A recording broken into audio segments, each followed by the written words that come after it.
They're just too good. Normally, it's Novak that doesn't give people room to breathe. It just gets frustrating because the effort is there, the feeling is very good, but the result is not. Novak was basically like, these guys, it's very clear that this is going to be really hard for me to beat these guys in a longer format. He's like, they're better. For the first time in years, Novak Djokovic walks away from a season empty-handed. No Grand Slam titles, no major trophies. A shocking twist for the man who has defined greatness in tennis. The once unstoppable champion now faces whispers of decline as the new generation rises to claim the stage. Many tennis players and experts think he can't do more than this. Let's hear what they have to say. I lost 3 out of 4 slams in semis against these guys. They're just too good, playing on a really high level. Yeah, best of 5 makes it very, very difficult for me to play them, particularly if it's like the end stages of the Grand Slam. I can do only as much as I can do, and it will be very difficult for me in the future to overcome the hurdle of Sinner Alcaraz in the best of 5 on the Grand Slams. I'm not giving up on Grand Slams in that regard. Having said that, I'm going to continue fighting and trying to get to the finals and fight for another trophy at least. It's going to be a very very difficult task. These two players are the best in the world right now, and there is no doubt that they are better and better each year, and that's also expected, to be honest. Of course, it's frustrating on the court when you're not able to keep up with that level physically, but at the same time, it's something also expected, I guess. If I'm to lose to someone, then I'll lose to these two guys because and I know that they're just better. I thought Novak was great. Obviously, he's most accomplished player of all time. 53 semifinals is absurd in Grand Slams. Like, start doing the math on that, where there's 4 a year. I mean, he's taken up a decade and a half just in semifinals. It's wild. It's bonkers.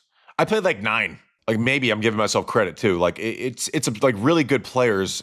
It's absurd what these guys, especially Novak, have done to stats and like what the expectation is. I'm having, people come up to me and be like, can Yannick and Carlos get to 20? And I'm like, that's just an absurd conversation to be having now. Like, they're good. They're ball for ball. They're like the big 3, the way they play. But to do it for 20 years, I should say the big 3 and Serena, right? That's the conversation, is the big 3 and Serena.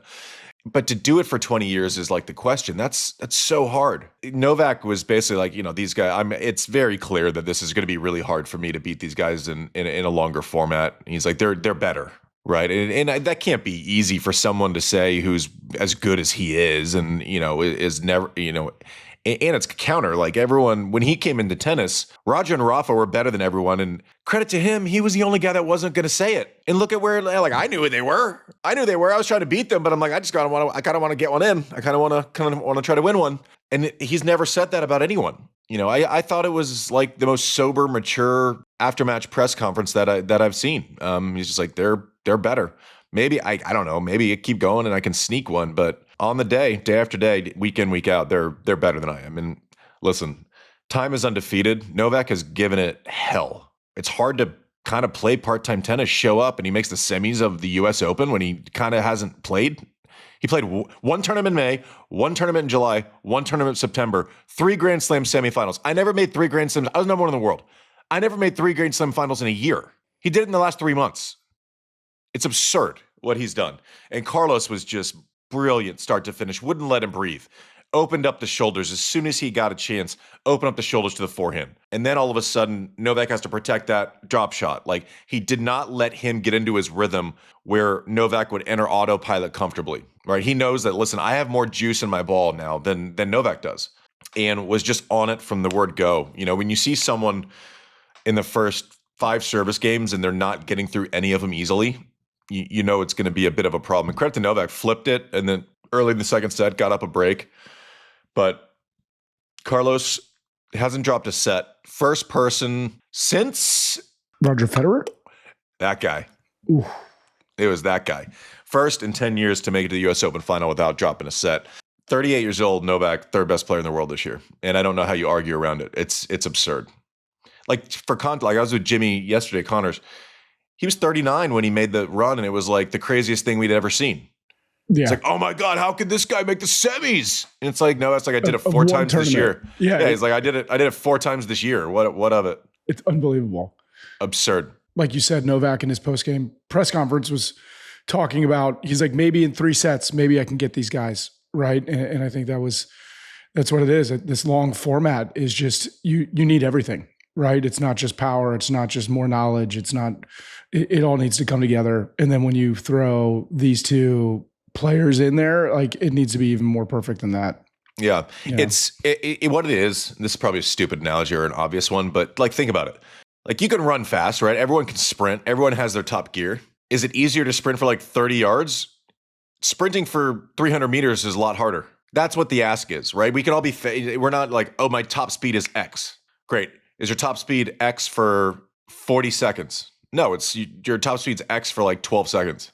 Normally, it's Novak that doesn't give people room to breathe, and now it's Alcaraz. Again, the tables have turned. He doesn't give you room to breathe. So I think Novak was feeling stressed and just couldn't really find an opening. It must be very difficult for Novak Djokovic. He's a realist. He knows he's 38. He knows things are changing. But it must be very difficult for him seeing the way those tables are turning. It stinks. I went through it, and the effort is the same. You feel the same. But the biggest thing is I didn't feel that much slower, but I had to remind it was a drop shot. I had to you better run. Whereas, 10 years ago, you just run. You don't have to think about it. So it's not that you're that much slower, but the reaction is still there. It's like, oh, I got to go. And then you played the right point. You have finally had the right shot, and you miss it when you could have made it with the eyes closed 10 years ago. So it just gets frustrating because the effort is there.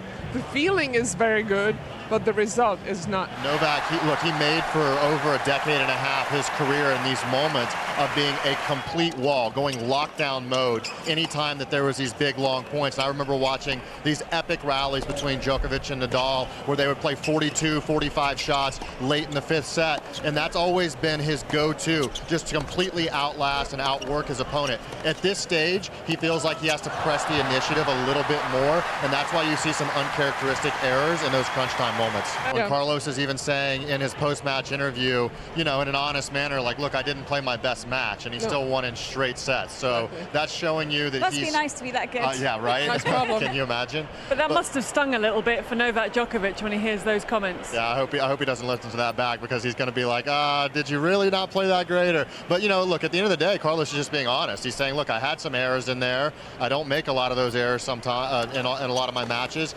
and I can play better. Yeah, I mean, it's a tough pill to swallow, it feels like. But, I would love to be in a position where I can be 38 and still make semis of every Grand Slam I'm entering. So I think the ballpark has just changed, where we're so used to seeing him win these events and be so dominant. Then when it changes, it feels like, our expectations are still the same as they were, but yet the tennis is not the same. And for Carlos and Jannik, they're improving week in, week out, and it just feels like, they're on the upward curve, and maybe Novak is on the downward. Yeah, and look at the future of tennis right now, if you look at the next guys that could potentially challenge 1-2, I mean, it's pretty obvious that Novak is firmly number 3. Whatever the seedings say, whatever the rankings say, it's not reflective of the level because he doesn't play every week like everyone else. But I think that there's Carlos and Jannik Sinner, and then there's Novak, and then there's the group after. Yeah, and that group behind is going to have to do a lot, because Novak, as we said, I mean, it looks like he's getting further away from the goal.